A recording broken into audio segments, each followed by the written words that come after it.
We are going to discuss about the invisible sequences on MRI.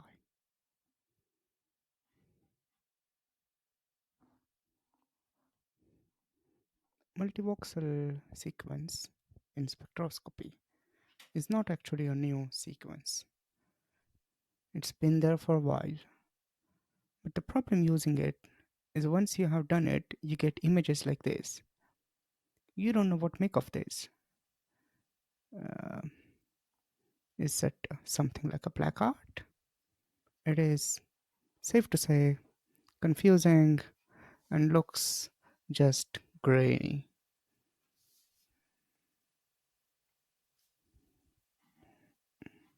What we need to do is post process them, and then you will able to solve some practical questions which comes under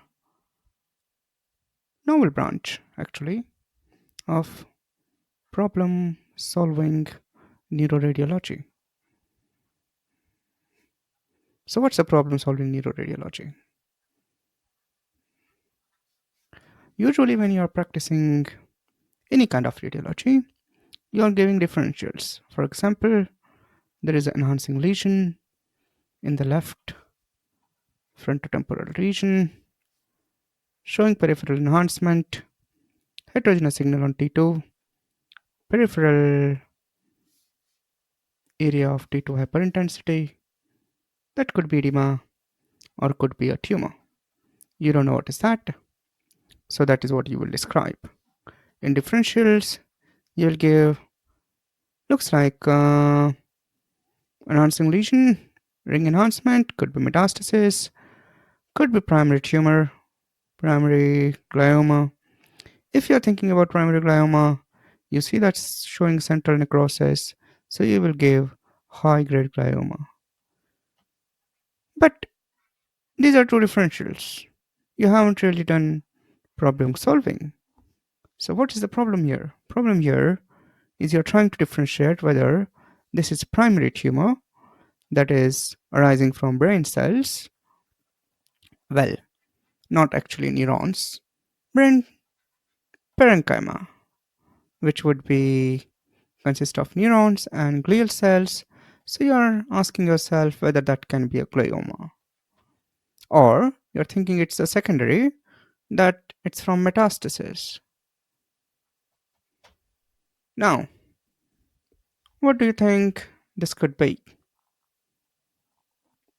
Well, it is very difficult to answer even if you use something called perfusion, because even if you use perfusion, both metastases and primary GPM will give increased perfusion. So that will not really solve your problem. So you will do multivoxel spectroscopy. Why so?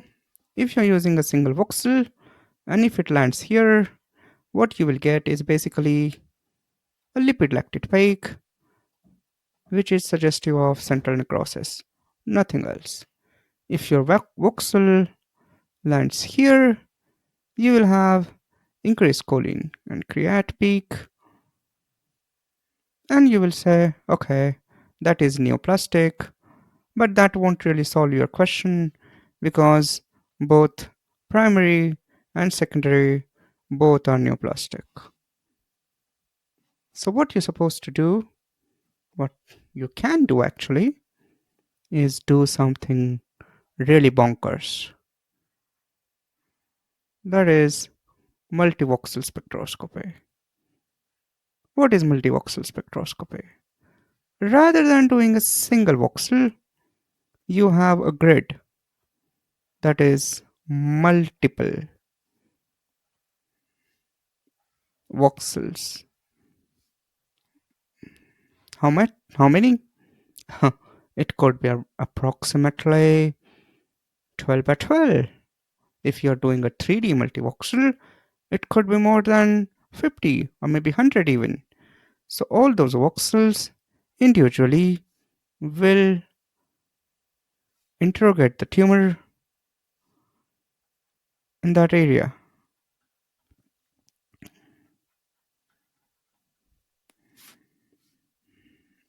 So, if the voxel is here, you will have lipid lactate peak.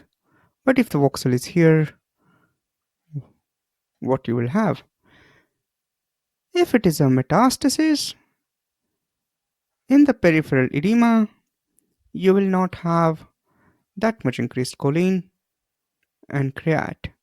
But if it is primary, that is glioma, they are known to infiltrate the surrounding parenchyma, and therefore you will have increased choline creat peak in so called edema, which is not really edema then. That's why GBMs have poor prognosis because they infiltrate so called normal looking parenchyma as well, and that's how metastasis and GBM differ in their pathophysiology and prognosis. In this case, we have done multivoxel spectroscopy. If we hadn't, I wouldn't be showing you that case, would I? That's the ASL. ASL is arterial spin labeling. It is a way of doing perfusion without giving contrast. How so? It uses actually water as a contrast by hyperpolarizing it. Maybe there should be a class on that next time. So that's the ASL. Intuitively, whatever is red is hyper, whatever is blue is hypoperfusion. This is showing moderately hyperperfusion. But as I described before, you can't really differentiate metastasis from primary based on just perfusion.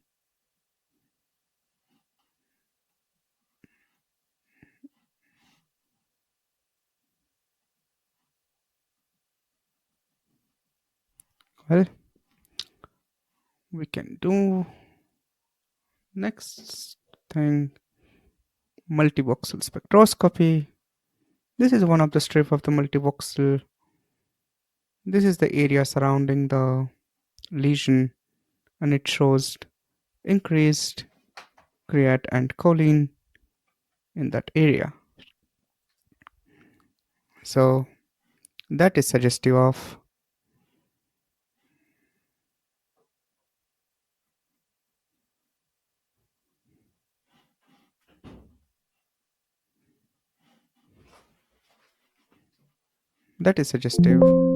of primary GBM because you have increased choline and creat in the surrounding white matter, which you are thinking as edema. But if it is showing increased choline and creat, then I think you should think again and maybe call that tumor infiltrative area. And that's how you use multivoxel spectroscopy to problem solve. Now you're not sure that this is a primary brain tumor, likely a high grade glioma,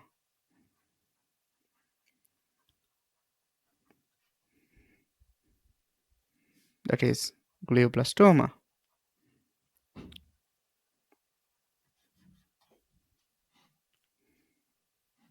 Now, let us discuss another sister case. Another lesion we have, which is showing enhancement in the center and peripheral T2 hyperintensity.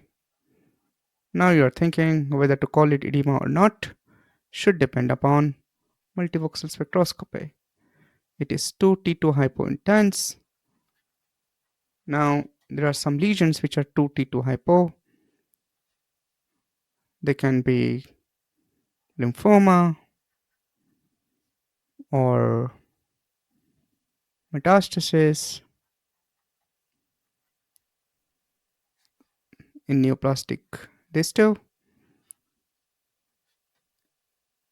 If it is T2 hypo and if you are thinking about non-neoplastic cause, then you should think about tuberculosis and sarcoidosis. Why? Because they have caseation within. I don't remember the spelling now. That's why I'm just wiggling around that. So, yeah. If it is extraaxial and T2 hypointense, then you should think about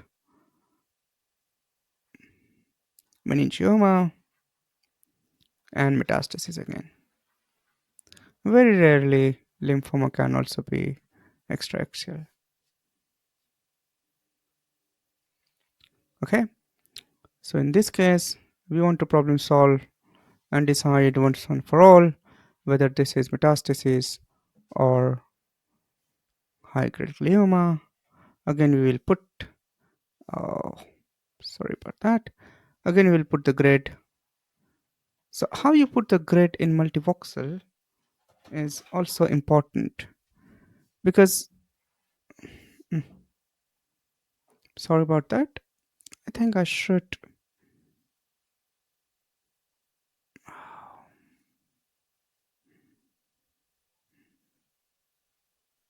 Okay, it's going tangentially away from me. I had no idea why. Anyway, so again, you will have a grid, and in that, you will try to find which area is showing what peak. So if this shows increased choline and creat, you will think about that could be glioma. But if that is not the case and only this area is showing increased creat and choline in the center, then you will say, oh, I think that's metastasis, more likely. I must remind you, all this is a game of probability that you can't really be 100% sure, isn't it? Everything is just a statistics in biology. Yep, that's arterial spin labeling, which shows increased perfusion in the lesion itself, high perfusion.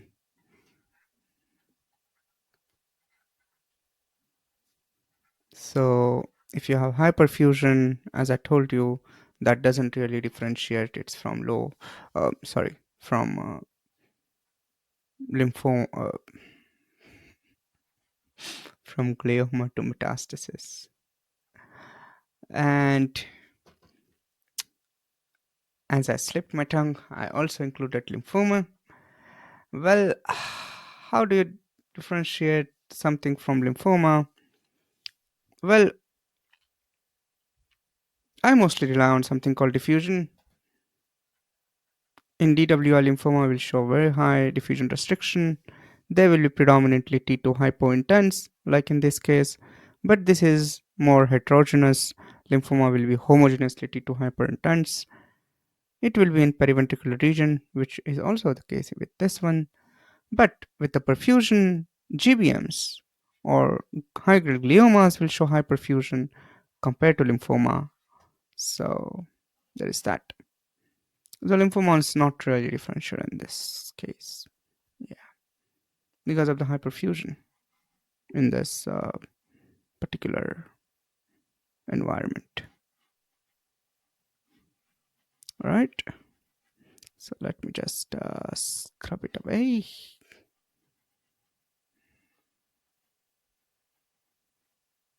Okay, that should be fine.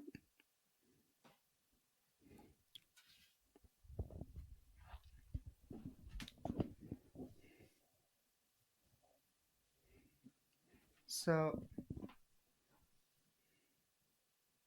in this case, when we performed the multivoxel,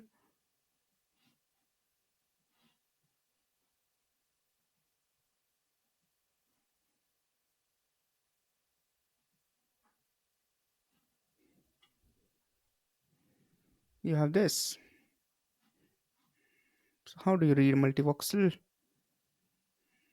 Well, if you have post-processed it yourself, you don't have that much trouble.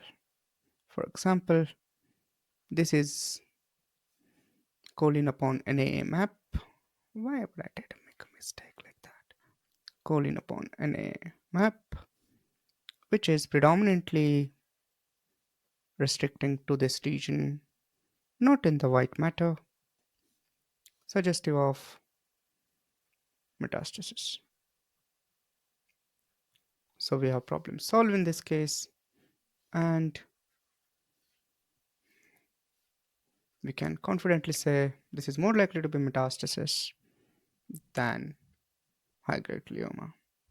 This turned out to be metastasis from primary lung cancer. I think we should discuss the individual cases sometimes. Yeah, like that. Again, problem solving. Just by looking at it, what do you think? Is this a metastasis or is this metastasis or is this glioma? Very difficult to say, just based on the appearances. So what you will do is, we'll do again 3D multivoxel spectroscopy, and we will try to see if this area outside can show increased choline and create peak or not. So we'll post process it, and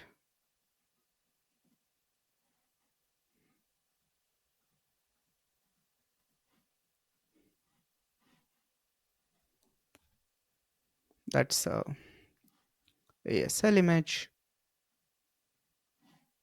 which actually shows increased perfusion in periphery, which can be seen in both metastasis and glioma. We'll move on and do multivoxel spectroscopy post-processing.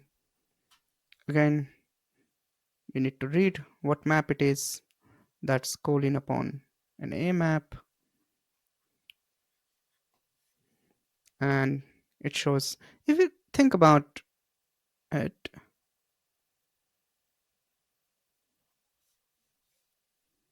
it's, you can see the tumor area in the periphery is what's showing increased choline upon an A, not the center cystic area, which is necrosis. That would show increased lipid lactate peak. And it is going outside in this white matter. So that is not really edema, that's a cancer, that's a tumor neoplastic cells. And that's why primary high-grade gliomas, which can either be glioblastomas, which is IDH wild or wild type, or it could be grade 4 astrocytomas. Usually they are CDKN 2AB homozygously correlated. They are IDH mutant and 1p19q non-correlated. If you want to read more about this, I would advise you to read WHO 2021 classification, and also you can read our paper on imaging based glioma stratification. Yeah, you can just search imaging based glioma stratification, you will find us. Anyway, I think there should be a class on that as well. Yep. Okay, moving on. So that's how you problem solve. This was a 3D spectroscopy, so basically you could scroll it. I will try to show you guys someday exactly what I mean. So one aspect of using multivoxel spectroscopy was you use it to problem solve between diagnosis. So you want to say whether it's primary or secondary, that is it from metastasis or from glioma?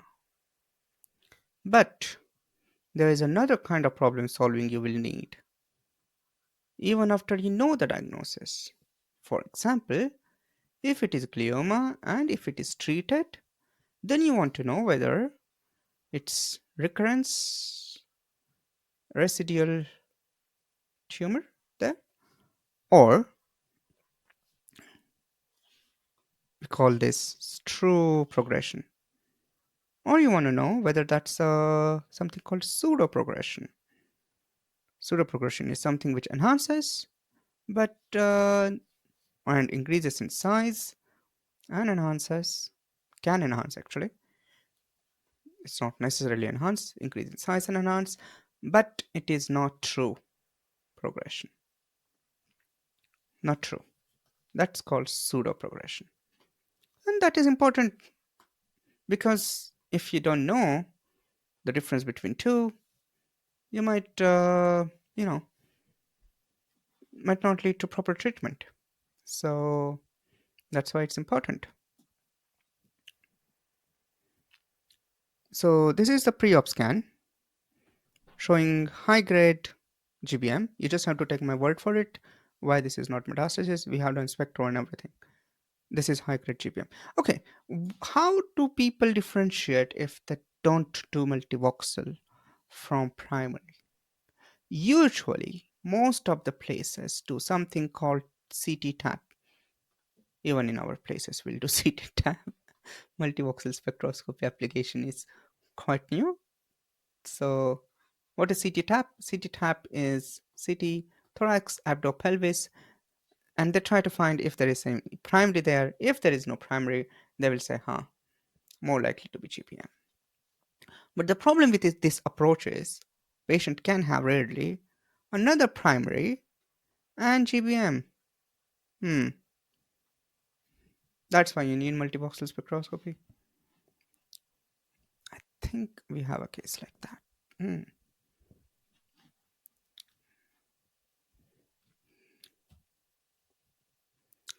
So this is after operation, and you can see there is some enhancement there, which showing increased perfusion. So you will say there is a small residual tumor there. This is multivoxel spectroscopy in the same patient.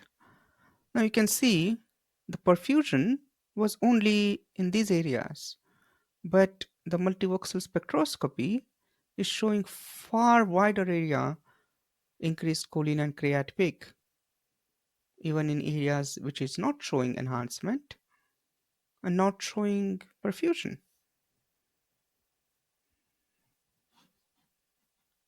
So we followed this patient up, saying that there is probability of recurrence, there is a residual tumor. Also, when you take out something called glioblastoma, high grade tumor, it is expected that there will be something, you know, left behind because your main. Uh, so, when you operate something called low grade glioma, you want to take it completely out. So, you are trying to resect it with as much you can take it out. So, you're trying to, you know, take it out completely. But if something is high grade, then you're not trying to take it out completely. You're trying to debulk it so that after debulking, you can give them chemoradiation and try to kill other part of tumor which is left. So there is a difference in the strategy. difference in the strategies of operation. So if something is residual, that doesn't mean the surgeon has not done a good job. Yeah, right. Moving on. So there is a high, there is a increased choline creat peak in the surrounding. So 3 months later, we followed him up, and voila, you have increased enhancement and size of the lesion, which is early similar to what was predicted on the multivoxel map. You do perfusion and you see those areas which were not taking increased perfusion in the previous scan, like here, those are also taking increased perfusion.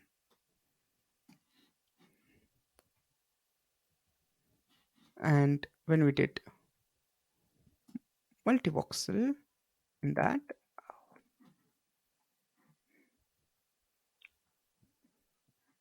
sorry, and when we did multivoxel, you can see multivoxel is showing real increase in the area of the tumor, far bigger than what is predicted before. So it is predicting this area will also show enhancement, this area will also show enhancement, and so on in future. So the tumor is growing like this, and that is being caught on the heat map of multivoxel first. So if I have to hypothesize, I will say multivoxel is where you are picking up those micro metastasis from tumor in surrounding brain tissue. Then you are picking it up on ASL, and then you are picking it up on contrast. So if you ask me, I don't really rely on contrast that much. I will rely on multivoxel spectro first, and then I will rely on ASL perfusion, and then I will look at contrast. This was a good case to show how we use multivoxel, ASL. All these things comes under imaging parameter called multi-parametric advanced imaging. In that you have ASL, perfusion, you have spectroscopy,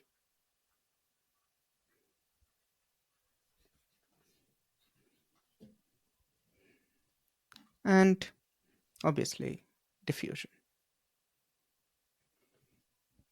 I'm not showing you the diffusion scan because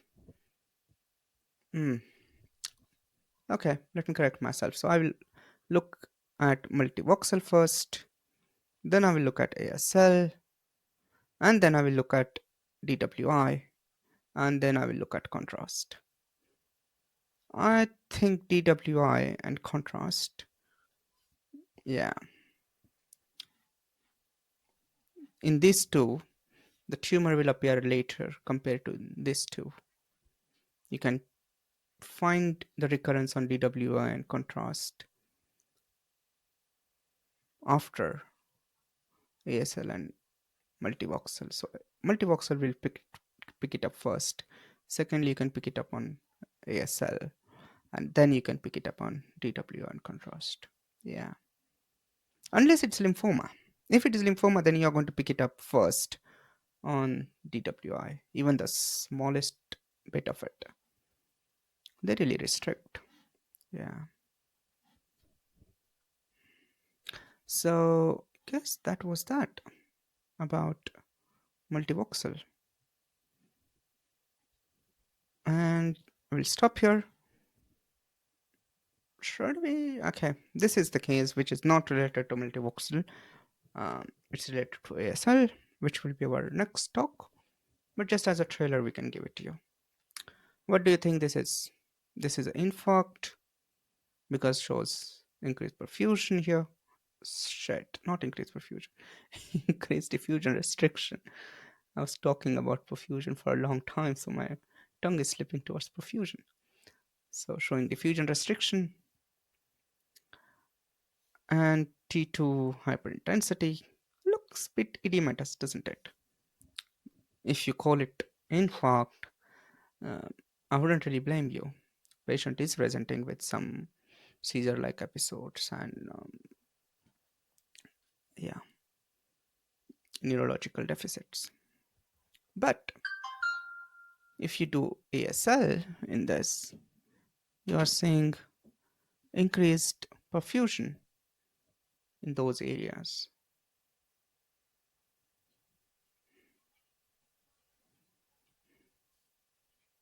Increased perfusion, which is going against this being infarct, because in infarct you do not have increased perfusion in the infarct core. You can have it in surrounding as a hyperemia, but never in the core. So this is something else. This turned out to be Mila's. So they can get stroke-like episode. This is a rare entity, but shows you why we add ASL, not just for fun. So that's that. Thank you and see you next time. Signing off. Bye bye. Take care.